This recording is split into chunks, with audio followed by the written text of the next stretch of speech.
ਜੀ, ਜਿਵੇਂ ਕਿ ਤੁਹਾਨੂੰ ਸਭ ਨੂੰ ਪਤਾ ਹੀ ਹੈ ਕਿ ਆਪਾਂ ਮਾਸਟਰ ਕਾਡਰ ਦੇ ਲਈ ਫਿਜ਼ਿਕਸ ਦੀ ਟੌਪਿਕ ਵਾਈਜ਼ ਪ੍ਰੈਪਰੇਸ਼ਨ ਸਟਾਰਟ ਕੀਤੀ ਹੋਈ ਹੈ। ਤਾਂ ਆਪਾਂ ਨਿਊਕਲੀਅਰ ਫਿਜ਼ਿਕਸ ਚੱਲ ਰਹੀ ਹੈ ਆਪਣੀ, ਨਿਊਕਲੀਅਰ ਐਂਡ ਪਾਰਟੀਕਲ ਫਿਜ਼ਿਕਸ, ਤੇ ਉਹਦਾ ਲਾਸਟ ਕਲਾਸ ਦੇ ਵਿੱਚ ਆਪਾਂ nuclear fission and fusion and nuclear reactor ਦਾ ਟੌਪਿਕ ਸੀ ਜੋ ਉਹ ਕੰਪਲੀਟ ਕਰ ਚੁੱਕੇ ਹਾਂ। ਅੱਜ ਆਪਾਂ ਕਰਾਂਗੇ classification of elementary particles and their interactions. Elementary particles, ਸਭ ਤੋਂ ਪਹਿਲਾਂ ਆਪਾਂ ਉਹਦੀ ਕਲਾਸੀਫਿਕੇਸ਼ਨ ਕਰਾਂਗੇ, ਬਟ ਆਪਾਂ ਨੂੰ ਇਹ ਪਤਾ ਹੋਣਾ ਚਾਹੀਦਾ ਐਲੀਮੈਂਟਰੀ ਪਾਰਟੀਕਲਸ ਹੁੰਦੇ ਕੀ ਨੇ। ਸਭ ਤੋਂ ਸਿੰਪਲੈਸਟ ਫਾਰਮ ਆਫ ਮੈਟਰ ਜਿਹਨੂੰ ਆਪਾਂ ਫਰਦਰ ਡਿਵਾਈਡ ਨਹੀਂ ਕਰ ਸਕਦੇ, ਜਿਹੜੀ ਮਤਲਬ ਜਿਵੇਂ ਕਿ ਐਟਮ ਹੈ, ਐਟਮ ਦੇ ਆਪਾਂ ਨੂੰ ਪਤਾ ਹੈ ਕਿ ਐਟਮ ਹੈ ਇਲੈਕਟ੍ਰੋਨ, ਪ੍ਰੋਟੋਨ ਤੇ ਨਿਊਟਰੋਨਸ ਤੋਂ ਮਿਲ ਕੇ ਬਣਦਾ ਹੈਗਾ।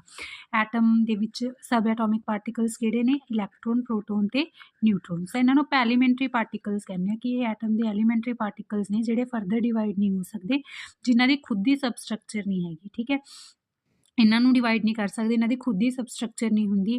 ਤੇ ਬਟ ਇਹ ਤਾਂ ਆਪਣੇ ਕੋਲ 3 ਐਲੀਮੈਂਟਰੀ ਪਾਰਟੀਕਲਸ ਨੇ ਐਟਮਸ ਦੇ, ਬਟ ਹੋਰ ਵੀ ਬਹੁਤ ਸਾਰੇ ਐਲੀਮੈਂਟਰੀ ਪਾਰਟੀਕਲਸ ਨੇ ਜਿਨ੍ਹਾਂ ਨੂੰ ਅੱਜ ਆਪਾਂ ਡਿਟੇਲ ਦੇ ਵਿੱਚ ਡਿਸਕਸ ਕਰਾਂਗੇ।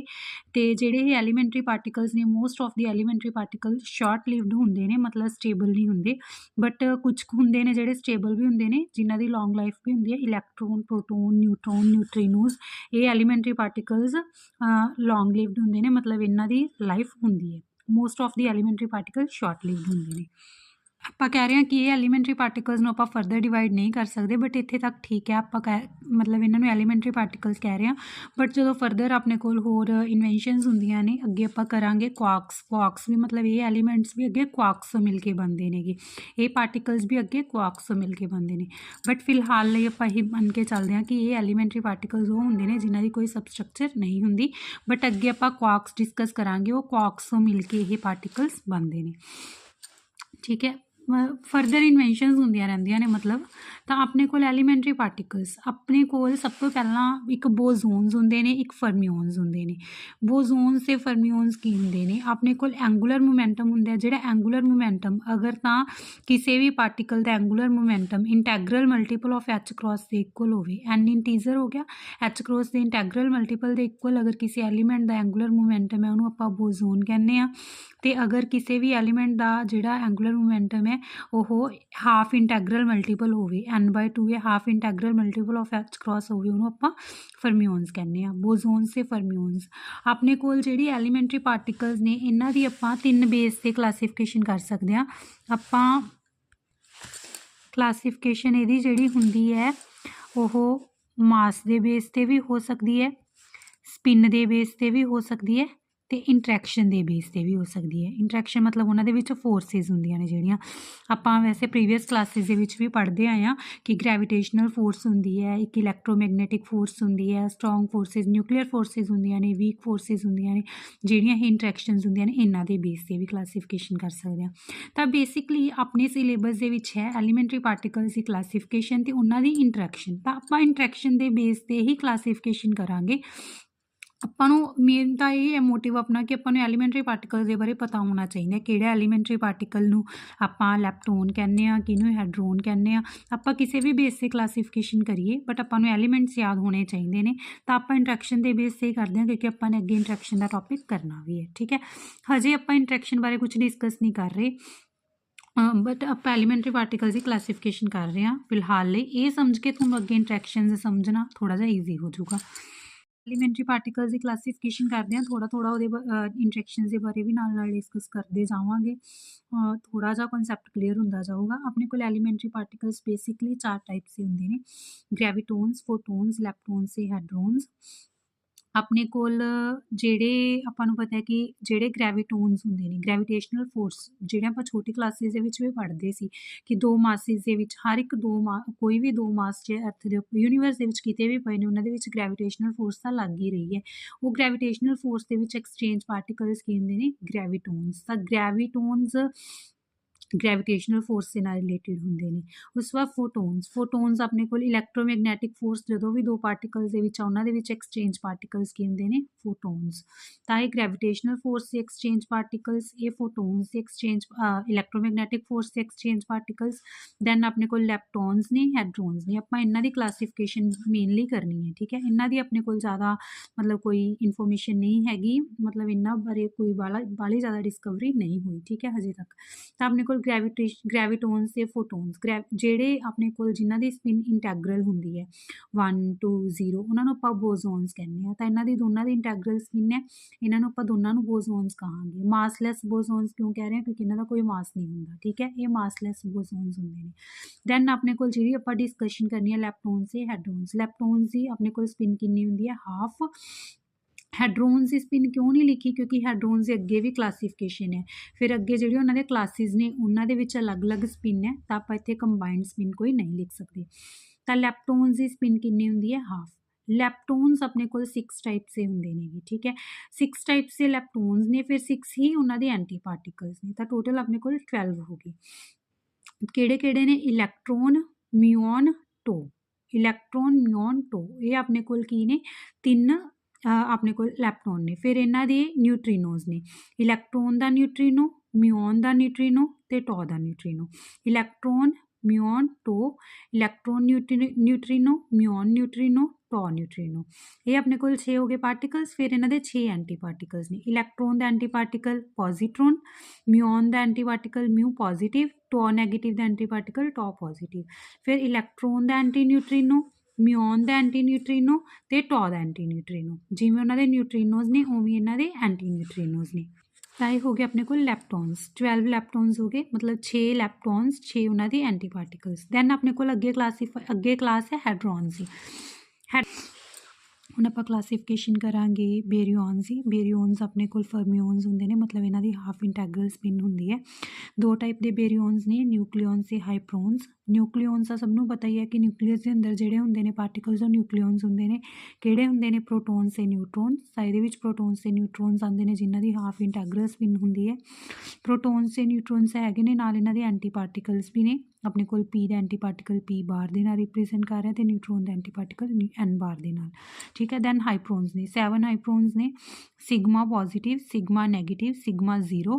3 ਪਾਰਟੀਕਲਸ ਨੇ, 2 ਜ਼ਾਈ, ਜਾਂ ਇਹਨਾਂ ਨੂੰ ਜ਼ਾਈ ਬੋਲਦੇ ਆ ਜਾਂ ਫਿਰ ਕਾਸਕੇਡ ਵੀ ਬੋਲਦੇ ਆ, ਠੀਕ ਹੈ, ਜ਼ਾਈ ਜਾਂ ਫਿਰ ਕਾਸਕੇਡ। ਜ਼ਾਈ 0, ਜ਼ਾਈ ਨੈਗੇਟਿਵ, ਜਾਂ ਫਿਰ cascade 0, cascade negative. Then sigma, then ਆਪਣੇ ਕੋਲ ਲੈਮਡਾ 0। ਸਿਗਮਾ ਨੈਗੇਟਿਵ, ਜਿਹੜਾ ਇਹ ਸਿਗਮਾ ਨੈਗੇਟਿਵ ਹੈ ਇਹਦੀ ਸਪਿਨ 3/2 ਹੁੰਦੀ ਹੈ, ਬਾਕੀ ਸਾਰਿਆਂ ਦੀ ਸਪਿਨ ਹਾਫ ਹੈ। ਸਿਗਮਾ ਦੀ ਸਪਿਨ ਕਿੰਨੀ ਹੈ ਆਪਣੇ ਕੋਲ, 3/2, ਠੀਕ ਹੈ। ਫਰਮੀਓਨਸ ਹੀ ਨੇ, ਸਪਿਨ ਤਾਂ ਹਾਫ ਇੰਟੈਗਰਲ ਹੀ ਹੈ, ਬਾਕੀ ਸਭ ਦੀ ਤਾਂ ਹਾਫ ਹੀ ਹੈ, ਬਟ ਆਪਣੇ ਕੋਲ ਜਿਹੜਾ ਸਿਗਮਾ ਨੈਗੇਟਿਵ ਹੈ ਇਹਦੀ ਸਪਿਨ ਕਿੰਨੀ ਹੈ, 3/2। ਤਾਂ ਆਪਣੇ ਕੋਲ ਗ੍ਰੈਵਿਟੋਨਸ, ਫੋਟੋਨਸ, ਲੈਪਟੋਨਸ, ਹੈਡਰੋਨਸ। ਲੈਪਟੋਨਸ ਆਪਣੇ ਕੋਲ 12 ਹੋ ਗਏ ਟੋਟਲ, 6 ਲੈਪਟੋਨਸ, 6 ਉਹਨਾਂ ਦੇ anti particles.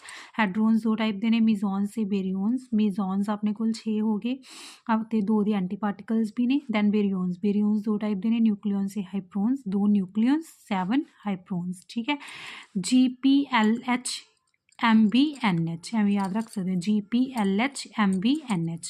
GP gravitons, photons, LH leptons, hadrons, MBNH mesons, baryons, NH nucleons, hyperons, ਠੀਕ ਹੈ। ਅੱਗੇ ਕਲਾਸੀਫਿਕੇਸ਼ਨਸ ਨੇ, ਇਹ ਆਪਣੇ ਕੋਲ ਪਾਰਟੀਕਲਸ ਦੀ ਕਲਾਸੀਫਿਕੇਸ਼ਨ ਹੈ। ਹੁਣ ਤੁਹਾਨੂੰ ਯਾਦ ਰੱਖਣਾ ਹੈ, ਇਹ ਚੀਜ਼ ਯਾਦ ਰੱਖਣੀ ਹੈ, ਲੈਪਟੋਨਸ ਦੇ ਵਿੱਚ ਕਿਹੜੇ ਕਿਹੜੇ ਪਾਰਟੀਕਲਸ ਆਉਂਦੇ ਨੇ, ਮਿਜ਼ੋਨਸ ਦੇ ਵਿੱਚ ਕਿਹੜੇ ਕਿਹੜੇ ਪਾਰਟੀਕਲਸ ਆਉਂਦੇ ਨੇ, ਹਾਈਪਰੋਨਸ ਦੇ ਵਿੱਚ ਕਿਹੜੇ ਕਿਹੜੇ ਪਾਰਟੀਕਲਸ ਆਉਂਦੇ ਨੇ। ਮਤਲਬ ਬੇਰੀਓਨਸ ਬੇਸਿਕਲੀ ਆਪਾਂ ਨੂੰ ਯਾਦ ਰੱਖਣਾ। ਹੁਣ ਇਹਨਾਂ ਦੇ ਨਾ ਕੁਝ ਕੁਆਂਟਮ ਨੰਬਰਸ ਹੁੰਦੇ ਨੇਗੇ, ਜਿਵੇਂ ਕੁਆਂਟਮ ਨੰਬਰਸ ਆਪਣੇ ਕੋਲ, ਜਿਵੇਂ ਸਭ ਤੋਂ ਪਹਿਲਾਂ ਆਪਣੇ ਕੋਲ ਹੁੰਦਾ ਲੈਪਟੋਨ ਨੰਬਰ। ਲੈਪਟੋਨ ਨੰਬਰ ਕੀ ਹੈ, ਜਿਹੜੇ ਪਾਰਟੀਕਲਸ ਲੈਪਟੋਨਸ ਨੇ ਇਹਨਾਂ ਦਾ ਲੈਪਟੋਨ ਨੰਬਰ 1 ਹੈ, ਠੀਕ ਹੈ। ਇਲੈਕਟ੍ਰੋਨ ਦਾ, ਮਿਊ ਦਾ, ਟੋ ਦਾ ਅਤੇ ਇਹਨਾਂ ਦੇ ਨਿਊਟਰੀਨੋਜ਼ ਦੀ, ਇਹਨਾਂ ਦੇ 6 ਦੇ 6 ਪਾਰਟੀਕਲਸ ਦਾ ਲੈਪਟੋਨ ਨੰਬਰ ਕਿੰਨਾ, 1। ਅਤੇ ਜਿਹੜੇ ਇਹਨਾਂ ਦੇ ਐਂਟੀ ਪਾਰਟੀਕਲਸ ਨੇ ਇਹਨਾਂ ਦਾ ਲੈਪਟੋਨ ਨੰਬਰ ਕਿੰਨਾ, -1। ਅਤੇ ਬਾਕੀ ਸਾਰੇ ਪਾਰਟੀਕਲਸ ਨੇ ਜਿਹੜੇ, ਜਿਵੇਂ ਪਾਈ, ਕੇ ਪੋਜ਼ੀਟਿਵ, ਸਿਗਮਾ, ਇਹ ਸਾਰਿਆਂ ਦਾ ਲੈਪਟੋਨ ਨੰਬਰ ਕਿੰਨਾ, 0। ਸਿਰਫ ਜਿਹੜੇ ਲੈਪਟੋਨਸ ਦੇ ਵਿੱਚ ਆ ਰਹੇ ਨੇ ਪਾਰਟੀਕਲਸ ਉਹਨਾਂ ਦਾ ਲੈਪਟੋਨ ਨੰਬਰ 1 ਹੈ, ਐਂਟੀ ਪਾਰਟੀਕਲਸ ਦਾ -1, ਬਾਕੀ ਸਾਰਿਆਂ ਦਾ 0। ਅਤੇ ਅਗਰ ਕੋਈ ਤੁਹਾਨੂੰ ਪੁੱਛੇ ਸਿਗਮਾ ਪੋਜ਼ੀਟਿਵ ਦਾ ਲੈਪਟੋਨ ਨੰਬਰ ਕਿੰਨਾ, 0, ਕਿਉਂਕਿ ਇਹ ਲੈਪਟੋਨਸ ਦੇ ਵਿੱਚ ਨਹੀਂ ਹੈਗਾ। ਇਹਦੀ ਨਾ ਅੱਗੇ ਜ਼ਰੂਰਤ ਪਊਗੀ ਜਦੋਂ ਆਪਾਂ ਨੂੰ ਕੁਐਸਚਨਸ ਪੇਪਰ ਦੇ ਵਿੱਚ ਆਉਂਦੇ ਨੇ ਕਿ ਕਿਹੜੀ ਰਿਐਕਸ਼ਨ ਪੋਸੀਬਲ ਹੈ, ਇਹਨਾਂ ਦੇ ਵਿੱਚੋਂ ਕਿਹੜੀ ਇੰਟਰੈਕਸ਼ਨ ਪੋਸੀਬਲ ਹੈ, ਤਾਂ ਉੱਥੇ ਆਪਾਂ ਨੇ ਕੰਜ਼ਰਵੇਸ਼ਨ ਚੈੱਕ ਕਰਨੀ ਹੁੰਦੀ ਹੈ ਕਿ ਲੈਪਟੋਨ ਨੰਬਰ ਕੰਜ਼ਰਵ ਹੈ, ਠੀਕ ਹੈ, ਬੇਰੀਓਨ ਨੰਬਰ ਕੰਜ਼ਰਵ ਹੈ। ਤਾਂ ਉਹਦੇ ਲਈ ਆਪਾਂ ਨੂੰ ਪਾਰਟੀਕਲਸ ਦਾ ਪਤਾ ਤਾਂ ਹੋਣਾ ਚਾਹੀਦਾ ਨਾ, ਕਿਹਦਾ ਲੈਪਟੋਨ ਨੰਬਰ ਕਿੰਨਾ ਹੈ। ਤਾਂ ਲੈਪਟੋਨਸ ਦਾ ਲੈਪਟੋਨ ਨੰਬਰ 1, ਐਂਟੀ ਪਾਰਟੀਕਲਸ ਦਾ -1 ਅਤੇ ਬਾਕੀ ਸਾਰਿਆਂ ਦਾ 0। ਆਪਾਂ ਅੱਗੇ ਕਰਾਂਗੇ ਰਿਐਕਸ਼ਨਸ ਪੋਸੀਬਲ ਨੇ ਉਹ ਵੀ ਕਰਾਂਗੇ ਆਪਾਂ, ਫਿਰ ਤੁਹਾਨੂੰ ਜ਼ਿਆਦਾ ਕਲੀਅਰ ਹੋ ਜੂ। ਦੈਨ ਆਪਣੇ ਕੋਲ ਬੇਰੀਓਨ ਨੰਬਰ ਹੈ। ਬੇਰੀਓਨ ਨੰਬਰ, ਜਿਹੜੇ ਬੇਰੀਓਨਸ ਨੇ ਇਹਨਾਂ ਦਾ ਆਪਣੇ ਕੋਲ ਬੇਰੀਓਨ ਨੰਬਰ ਕਿੰਨਾ, 1। जिमें बेरियॉन्स ਦੇ ਵਿੱਚ ਨਿਊਕਲੀਅਨ ਤੇ ਹਾਈਪਰੋਨਸ ਆਉਂਦੇ ਨੇ, ਪ੍ਰੋਟੋਨ ਦਾ, ਨਿਊਟਰੋਨ ਦਾ, sigma positive, sigma negative, sigma zero, xi negative, omega ਆਪਣੇ ਕੋਲ ਜੋ ਹੈ ਨੈਗੇਟਿਵ ਤੇ ਲੈਮਡਾ ਜ਼ੀਰੋ। ਇਹਨਾਂ ਸਾਰਿਆਂ ਦਾ ਇਲੈਕਟ੍ਰੋਨ ਨੰਬਰ ਕਿੰਨਾ ਹੈ 1, ਸੌਰੀ ਬੇਰੀਓਨ ਨੰਬਰ ਕਿੰਨਾ ਹੈ 1। ਤੇ ਇਹਨਾਂ ਦੇ ਜਿਹੜੇ ਐਂਟੀ ਪਾਰਟੀਕਲ ਨੇ P ਬਾਰ N ਬਾਰ, ਇਹਨਾਂ ਦਾ ਬੇਰੀਓਨ ਨੰਬਰ ਕਿੰਨਾ ਹੈ -1। ਤੇ ਜਿਹੜੇ ਬਾਕੀ ਸਾਰੇ ਪਾਰਟੀਕਲਸ ਨੇ ਜਿਵੇਂ ਪਾਈ, ਨਿਊ, ਆਪਣੇ ਕੋਲ ਇਲੈਕਟ੍ਰੋਨ, ਠੀਕ ਹੈ, ਗ੍ਰੈਵਿਟਨ, ਫੋਟੋਨ, ਇਹਨਾਂ ਸਭ ਦਾ ਬੇਰੀਓਨ ਨੰਬਰ ਕਿੰਨਾ ਹੈ 0। ਸਿਰਫ ਜਿਹੜੇ ਪਾਰਟੀਕਲਸ ਬੇਰੀਓਨਸ ਦੇ ਵਿੱਚ ਆ ਰਹੇ ਨੇ ਉਹਨਾਂ ਦਾ ਬੇਰੀਓਨ ਨੰਬਰ 1, ਉਹਨਾਂ ਦੇ ਐਂਟੀ ਪਾਰਟੀਕਲਸ ਦਾ ਬੇਰੀਓਨ ਨੰਬਰ -1 ਤੇ ਬਾਕੀ ਪਾਰਟੀਕਲਸ ਦਾ 0। ਦੈਨ ਆਪਣੇ ਕੋਲ ਮਿਓਨ ਨੰਬਰ ਹੁੰਦਾ ਇੱਕ। ਮਿਓਨ ਨੰਬਰ ਕੀ ਹੈ? ਜਿਹੜਾ ਮਿਊ ਨੈਗੇਟਿਵ ਹੈ ਤੇ ਜਿਹੜਾ ਉਹਦਾ ਨਿਊਟਰੀਨੋ ਹੈ। ਮਿਊ ਨੈਗੇਟਿਵ ਤੇ ਨਿਊਟਰੀਨੋ ਸਾਰੇ ਇਲੈਕਟ੍ਰੋਨਸ ਲਈ ਨਹੀਂ 1 ਹੁੰਦਾ, ਇਹ ਸਿਰਫ ਮਿਊ ਨੈਗੇਟਿਵ ਤੇ ਉਹਦੇ ਨਿਊਟਰੀਨੋਸ ਦੇ ਲਈ ਕਿੰਨਾ ਹੁੰਦਾ 1।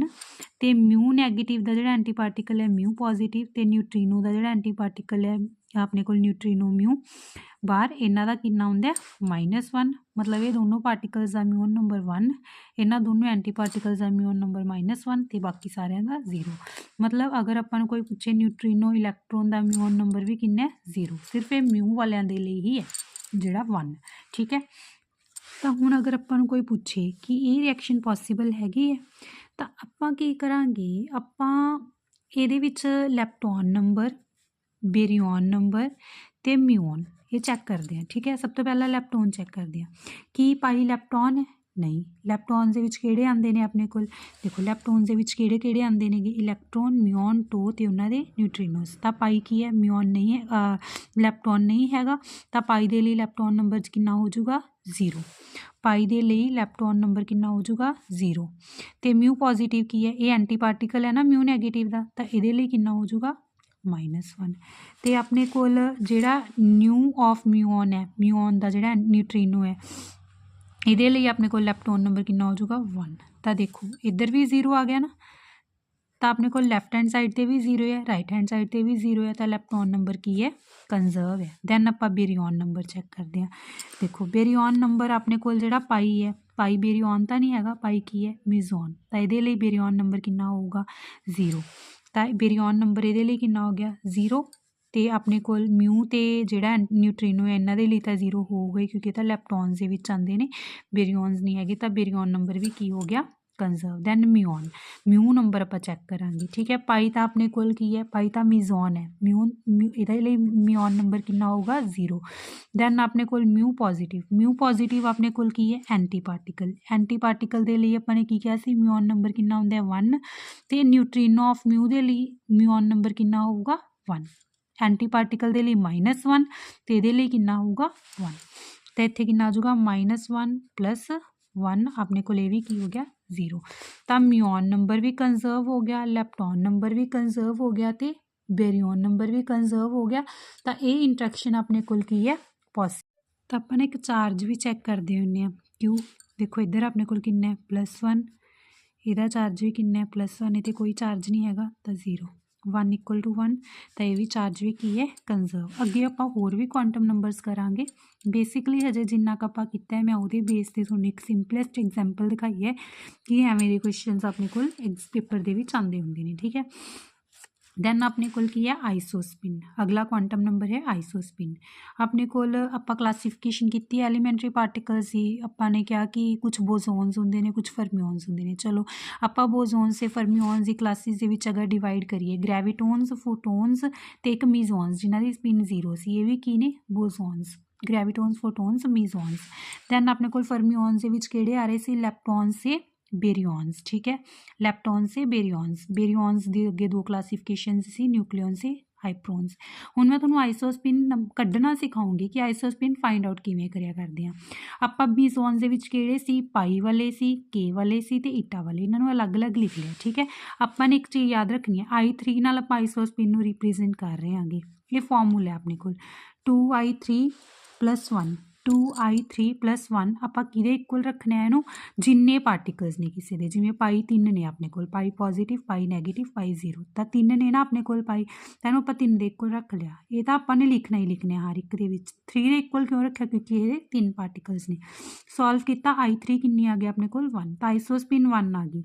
1 ਆ ਗਈ, ਪੋਜ਼ਿਟਿਵ ਵਾਲੇ ਦੀ +1 ਹੋਊਗੀ, ਨੈਗੇਟਿਵ ਵਾਲੇ ਦੀ -1 ਤੇ 0 ਵਾਲੇ ਦੀ 0 तीनों ये आइसोस्पिन होगी। दैन अपने कोल K नैगेटिव ते K0 2I3 + 1 किहदे इक्वल रखांगे 2 दे, क्यों क्योंकि ये दो पार्टिकल्स ने।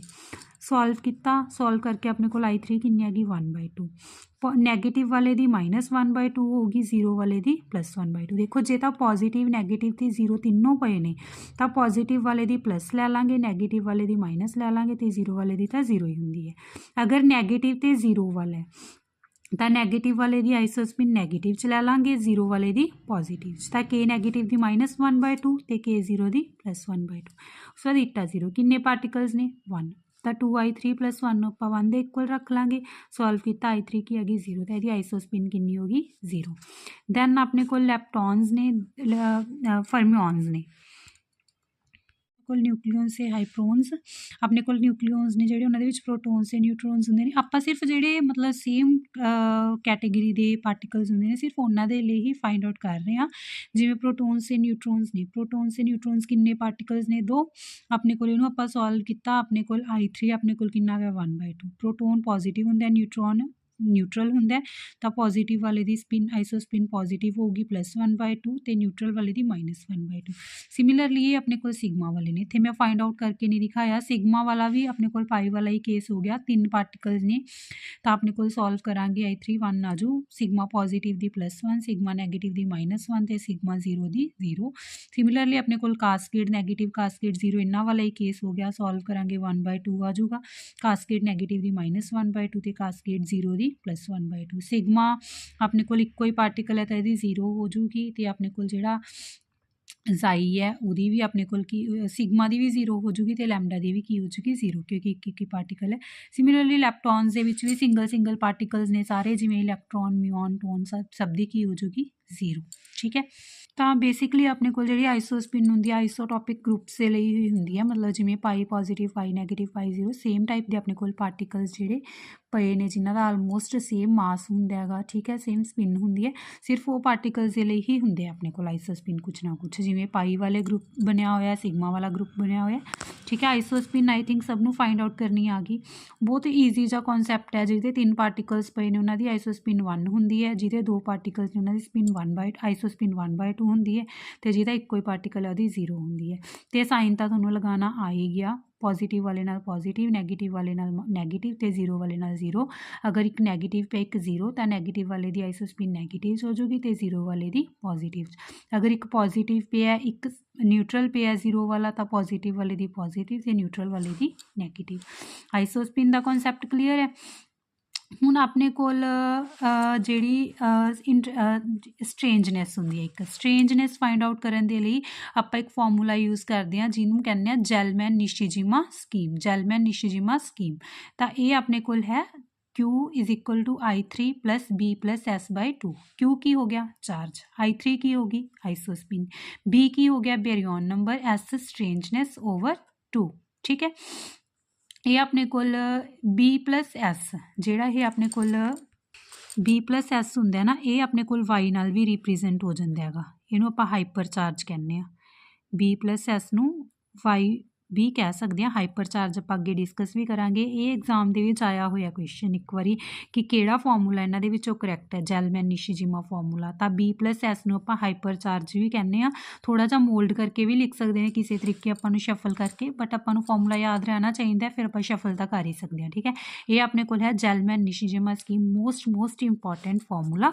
ठीक है, इत्थों आपां फाइंड आउट करांगे स्ट्रेंजनैस। अगर आपां नूं सिग्मा दे लई कहता, ठीक है, आपां नूं सिग्मा दे लई स्ट्रेंजनैस फाइंड आउट करन लई कहती, सिग्मा नैगेटिव है तां Q किन्ना हो गया -1।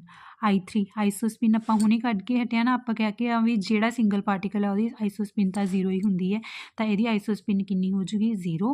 उस बाद बेरियन नंबर आपां नूं पता है ना, सिग्मा बेरियन हैगा सी तां इहदा अपने कोल बेरियन नंबर किन्ना हो जूगा 1।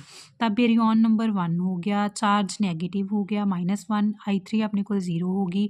फार्मूला दे विच वैल्यूज़ पुट करांगे, सॉल्व करके अपने कोल स्ट्रेंजनैस किन्नी आ जूगी -3। दैन सिग्मा पॉजिटिव दा चार्ज किन्ना हो गया +1। सिग्मा अपने कोल किन्ने सी 3 पार्टिकल्स सीगे तां इहदी आइसोस्पिन किन्नी हो जूगी +1। तो बेरियन नंबर भी 1 हो जाऊगा because sigma is a baryon solve करके अपने को स्ट्रेंजनेस कितनी आ जाएगी -1। तो थोड़ा जिहड़ा मैं थोड़ा एक क्वेश्चन दिनी हाँ कि तुसी पाई नैगेटिव दी स्ट्रेंजनेस फाइंड आउट करके की करना है कमेंट करना है। ठीक है, पाई नैगेटिव दी स्ट्रेंजनेस फाइंड आउट करके की करना है कमेंट करना है। तो इत्थों पता चल जूगा, थोनों भी पता चल जूगा कि कॉन्सैप्ट थोनों क्लीयर है भी या नहीं। ठीक है, दैन अगे अपने को hypercharge Y is equal to B plus S. B baryon number है, एस स्ट्रेंजनेस है, लैमडा सिग्मा नैगेटिव के लिए अगर फाइंड आउट करिए हाइपर चार्ज, सिग्मा एक बेरियन है तो बेरियन नंबर 1 हो जाऊगा। अपने को स्ट्रेंजनेस -3 वो फाइंड आउट की सी तो अपने को हाइपर चार्ज कितना हो जाएगा वह -2। तो यह भी अपने को एक फॉर्मूला है जे हाइपर चार्ज का 2 × Q - I3। कई बार एग्जाम के आ वाला फॉर्मूला भी दिता हो सकता है तो याद रखना। ठीक है, जे हुण आप इस मैथड नाल फाइंड इस मैथड के नाल भी अपने को देखो Q किन्ने -1, आइसोस्पिन किन्नी सी 0 फाइंड आउट करांगे तो अपने को हाइपर चार्ज कितना आ जाऊगा -2। हाइपर चार्ज जिहड़ा हुंदा ना वो बेसिकली अपने को ट्वाइस ऑफ एवरेज चार्ज हुंदा है, ट्वाइस ऑफ एवरेज चार्ज। अगर आप देखिए एवरेज चार्ज मतलब अगर अपने कोई ट्रिपलेट है, सपोज अपने को ट्रिपलेट है जिमें पाई पॉजिटिव, पाई नैगेटिव, पाई 0, इन्हों के उपर तिना का एवरेज चार्ज कितना अपने को देखो एवरेज चार्ज कढ़ांगे +1 -1 +0 तो जो एवरेज चार्ज है तो अपने को इन्हों का कितना आ जाऊगा 0 आ जाऊगा ना। एवरेज चार्ज 0 हो गया, ट्वाइस ऑफ 0 0 तो हाइपर चार्ज भी कितना हो जाऊगा पाई पॉजिटिव, पाई नैगेटिव तो पाई 0 लिए 0 हो जाऊगा। मतलब अगर आप एवरेज चार्ज कढ़ के उन्होंने 2 नाल मल्टीप्लाई करिए वो अपने को की आ जाऊगा हाइपर चार्ज किसी भी पार्टिकल का। सिमिलरली सपोज आप किसी होर डबलेट का देखिए, सपोज अपने को के पॉजिटिव तो के 0, इन्हों का आप हाइपर चार्ज देखना हो, इन्हों का एवरेज चार्ज कितना होगा 1 + 0/2 अपने को कितना हो जाऊगा 1/2 एवरेज कढ़नी है आपने। तो फिर उस बाद हाइपर चार्ज कढ़ने लिए आप एवरेज चार्ज नू 2 नाल मल्टीप्लाई करांगे, एवरेज चार्ज कितना आ गया 1/2, 2 × 1/2 कितना हो जाऊगा 1। तो के पॉजिटिव तो के 0 दोनों के लिए अपने को हाइपर चार्ज कितना हो जाऊगा +1। तो हाइपर चार्ज कढ़ने का ये ईजी वे है अपने को एक कि अपने को जेड़े भी ट्रिपलेट है तो अपने को ट्रिपलेट लिए तो हमेशा 0 ही हो जाऊगा एवरेज चार्ज, क्योंकि एक पॉजिटिव होगा, एक नैगेटिव होगा, एक न्यूट्रल होगा, ओबवियसली वह एवरेज चार्ज कितना होगा 0 तो फिर हाइपर चार्ज भी की हो जाऊगा 0। डबलेट के लिए आप देख सकते हैं नैगेटिव तो न्यूट्रल है या पॉजिटिव तो न्यूट्रल है। अगर इतने नैगेटिव होंगे नैगेटिव तो न्यूट्रल -1 + 0/2 -1/2 हो जाता, -1/2 ਨੂੰ 2 ਨਾਲ मल्टीप्लाई कर दे तो की आ जाता -1। तो हाइपर चार्ज आप इस तरीके नाल भी कढ़ सकते हैं। ठीक है, जिवें हुण अपने कोई सिंगलेट है, जिवें इत्थे अपने को यह है सिग्मा, सिग्मा के उपर तो कल्ला ही है ना, ये नाल तां कोई होर इहदा है नहीं गा आइसोटॉप। तो सिग्मा नैगेटिव ये चार्ज किन्ना -1 -1 है तो यदा एवरेज चार्ज ही -1 होगा, उन्होंने 2 नाल मल्टीप्लाई करांगे की आ जाऊगा -2। देखो अपने को हाइपर चार्ज आया भी -2 है ना इस फॉर्मूले नाल। तो ये भी हाइपर चार्ज का फॉर्मूला है, ये भी फॉर्मूला तो ये फॉर्मूला भी आप किसी भी मैथड नाल हाइपर चार्ज फाइंड आउट कर सकते हैं। बट आपां नूं फॉर्मूला सारे क्लीयर होने चाहिए क्योंकि एग्जाम के कोई भी फॉर्मूला आपां नूं चूज मतलब कुछ ऑप्शन से कि कह सकते हैं कि हाँ इन्हों के किहड़ा फॉर्मूला करैक्ट है, तो आपां नूं फॉर्मूलाज सारे पता होने चाहिए ने। तो ये अपने को कुछ क्वांटम नंबर्स सी lepton number, baryon number, muon number, charge भी एक आप जो कोई अपन पूछे नहीं इंट्रैक्शन पॉसीबल है तो सब तो पहले तो आप चार्ज ही चैक करते हैं कि किसी इंट्रैक्शन के कंजर्व हो रहा या नहीं। उस तो बाद आइसोस्पिन की आप आइसोस्पिन का भी मैं थोड़ा दसिया कि अगर कोई ट्रिपलेट पे है तो उन्होंने आइसोस्पिन नैगेटिव वाले की -1 हो जाएगी, पॉजिटिव वाले की +1 तो न्यूट्रल वाले की 0। इस कुछ मैथड्स अपने देखे कि हाँ आप किमें डायरैक्टली याद रख सकते हैं, बट फाइंड आउट करने का वे तो मैं थोड़ा दस ही दिता।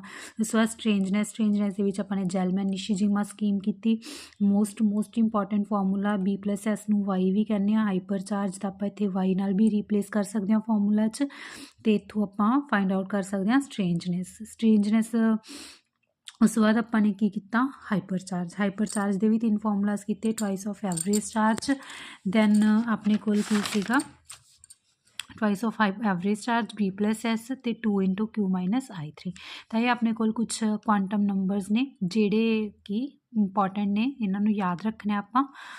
ये तां ही फाइंड आउट हो सकते हैं जे आपां नूं पहलां पूरे पार्टिकल्स क्लीयर ने, किहड़ा पार्टिकल लैप्टॉन है, किहड़ा पार्टिकल अपने कोल हाइप्रोन है, ठीक है। ये सारियां चीज़ां आपां नूं क्लीयर होणीਆਂ ਚਾਹੀਦੀਆਂ ਨੇ।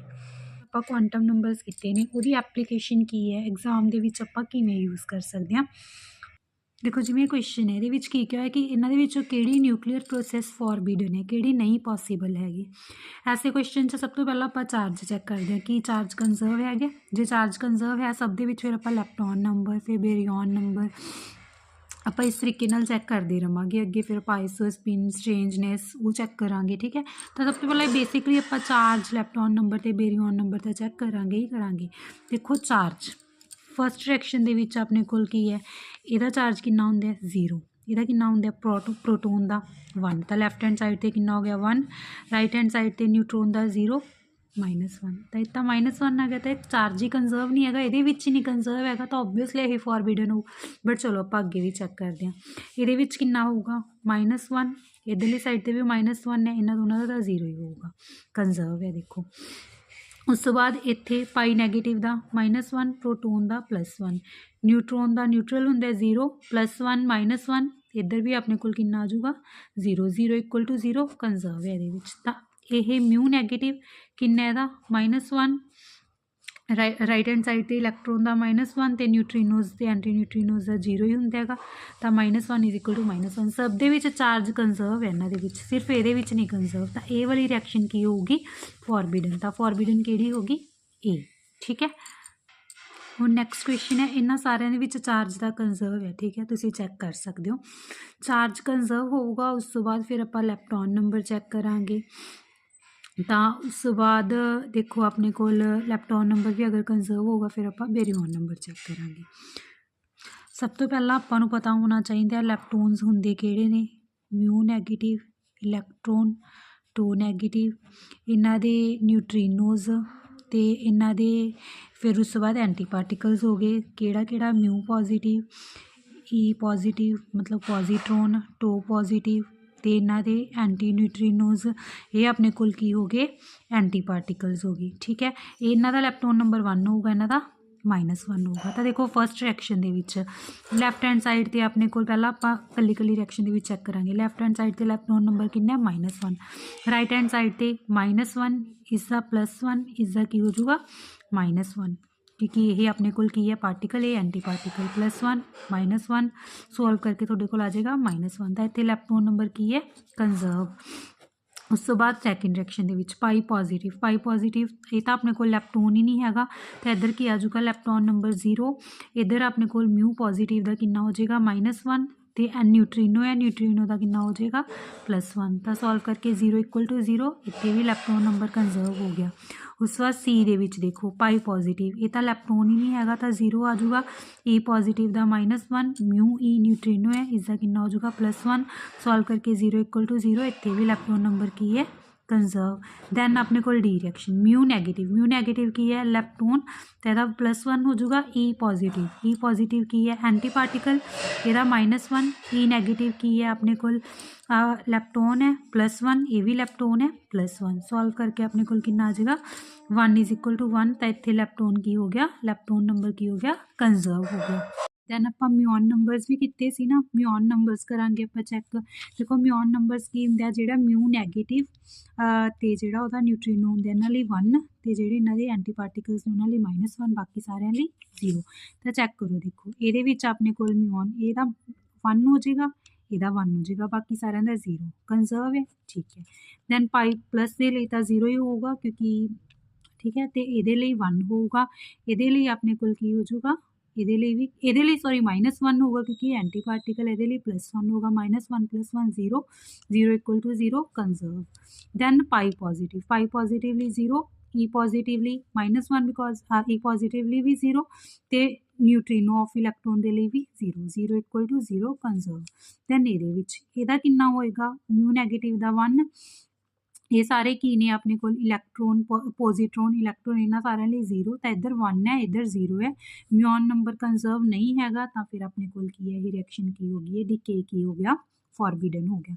ਤਾਂ ਕਿਹੜਾ ਫੋਰਬਿਡਨ ਹੋ ਗਿਆ ਡੀ ਵਾਲਾ। ਚਾਰਜ ਕੰਜ਼ਰਵ ਸੀ, ਇਲੈਕਟ੍ਰੋਨ ਨੰਬਰ ਕੰਜ਼ਰਵ ਸੀ, muon number is not conserved in D, so this is ਫੋਰਬਿਡਨ।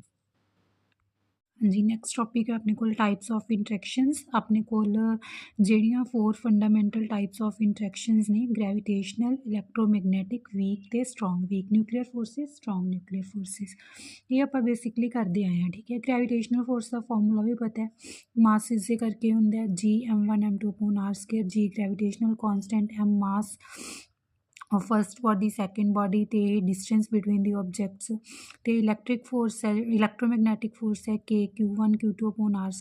के constant, Q1 Q2 charges, r उन्होंने डिस्टेंस।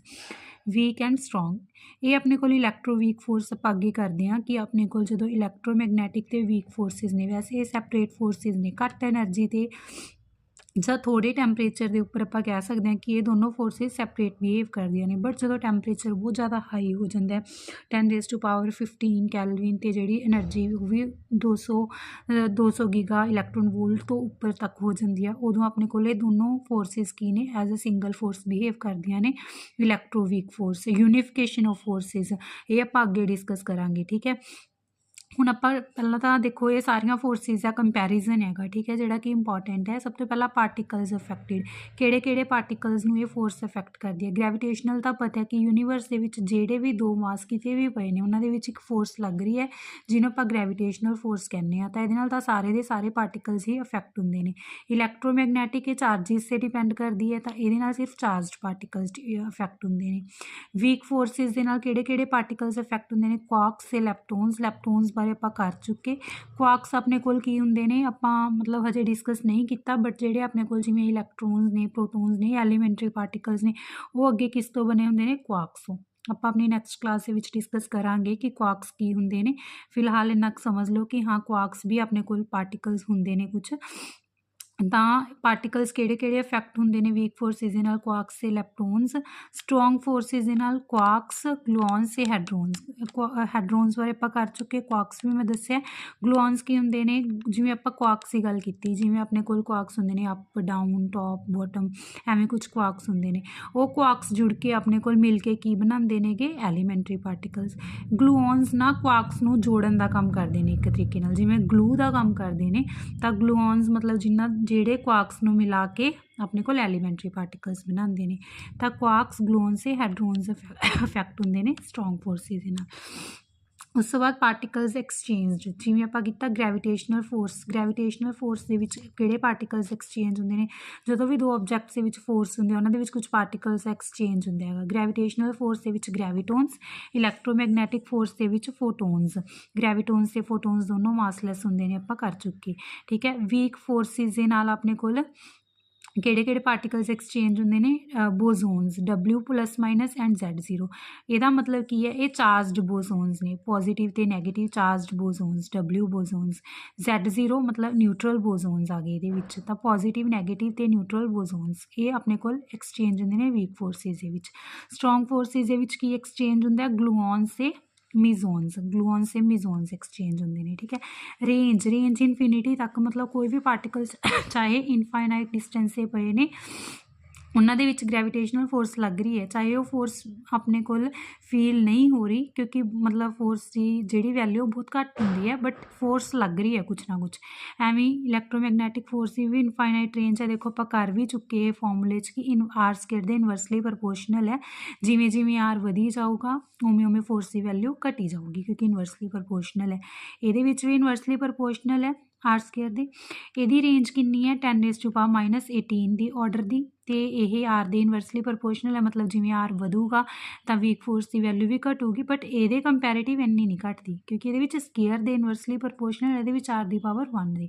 ਇਹਦਾ ਆਰਡਰ ਕੀ ਹੈ, == 10⁻15 ਮੀਟਰ।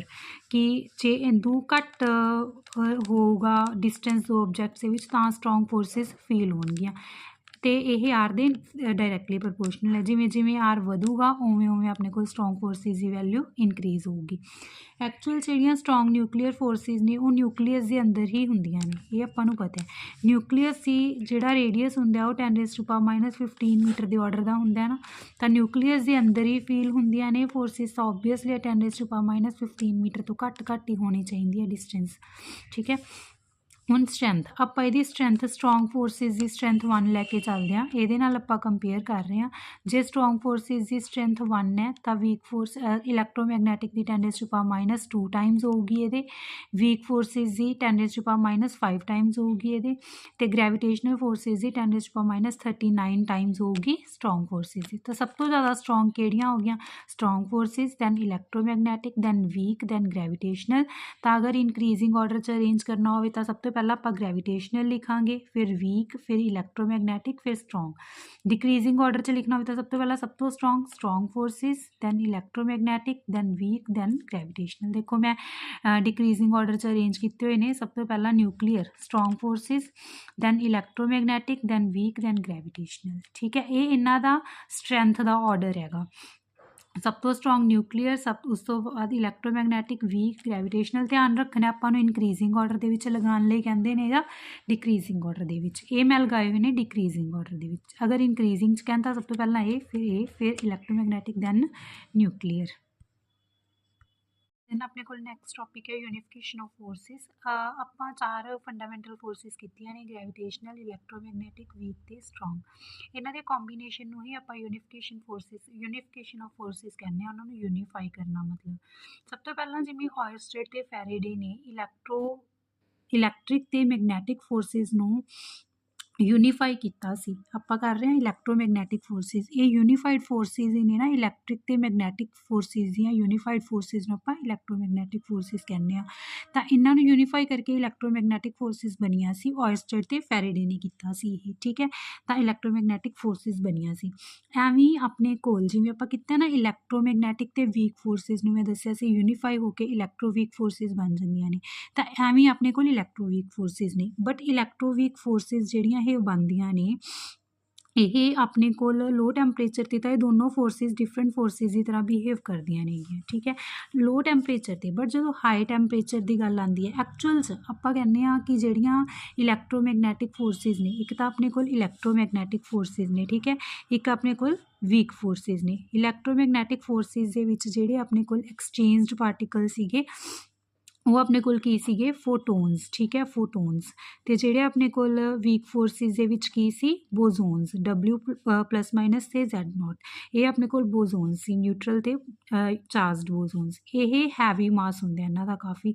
ਜਿਹੜੇ ਬੋਜ਼ੋਨਸ ਹੁੰਦੇ ਨੇ ਇਹ ਹੈਵੀ ਮਾਸ ਵਾਲੇ ਹੁੰਦੇ ਨੇ, ਤੇ ਜਿਹੜੇ ਆਪਣੇ ਕੋਲ ਫੋਟੋਨਸ ਹੁੰਦੇ ਨੇ ਇਹ ਆਪਾਂ ਪਹਿਲਾਂ ਵੀ ਕਰਕੇ ਹਟੇ ਹਾਂ ਕਿ ਇਹ ਮਾਸਲੈਸ ਹੁੰਦੇ ਨੇ। ਹੁਣ ਆਪਣੇ ਕੋਲ ਆਪਾਂ ਕਹਿ ਰਹੇ ਹਾਂ ਕਿ ਇਹ ਦੋਨੋਂ ਫੋਰਸਿਸ ਨੇ ਜਿਹੜੀਆਂ ਯੂਨੀਫਾਈ ਹੋ ਜਾਂਦੀਆਂ ਨੇ, ਇਲੈਕਟ੍ਰੋਵੀਕ ਫੋਰਸਿਸ ਬਣ ਜਾਂਦੀਆਂ ਨੇ। ਜਦੋਂ ਕਿ ਇੱਕ ਦੇ ਵਿੱਚ ਤਾਂ ਮਾਸਲੈਸ ਪਾਰਟੀਕਲਸ ਐਕਸਚੇਂਜ ਹੋ ਰਹੇ ਨੇ, ਇੱਕ ਦੇ ਵਿੱਚ ਹੈਵੀ ਮਾਸ ਵਾਲੇ ਪਾਰਟੀਕਲਸ ਐਕਸਚੇਂਜ ਹੋ ਰਹੇ ਨੇ। ਫਿਰ ਆਪਾਂ ਕਿਵੇਂ ਕਹਿ ਸਕਦੇ ਹਾਂ ਯੂਨੀਫਾਈ ਕਿਵੇਂ ਹੋ ਸਕਦੀਆਂ ਨੇ? ਇਹਨਾਂ ਦੇ ਯੂਨੀਫਾਈ ਹੋਣ ਲਈ ਇੱਕ ਕੰਡੀਸ਼ਨ ਹੈ, ਸਪੈਸ਼ਲ ਕੰਡੀਸ਼ਨ ਹੈ ਕਿ ਇਹ ਹਾਈ ਟੈਂਪਰੇਚਰ 'ਤੇ 10⁻15 ਕੈਲਵਿਨ ਦੀ ਆਰਡਰ ਦਾ ਟੈਂਪਰੇਚਰ ਤੇ ਹਾਈ એનર્ਜੀ 246 ਗੀਗਾ ਇਲੈਕਟ੍ਰੋਨ ਵੋਲਟ ਦੀ એનર્ਜੀ, ਇੰਨੇ ਹਾਈ ਟੈਂਪਰੇਚਰ ਤੇ ਇੰਨੀ ਹਾਈ એનર્ਜੀ ਦੀਆਂ ਕੰਡੀਸ਼ਨਸ 'ਤੇ ਇਹ ਦੋਨੋਂ ਫੋਰਸਿਸ ਕੀ ਹੋ ਜਾਂਦੀਆਂ ਨੇ?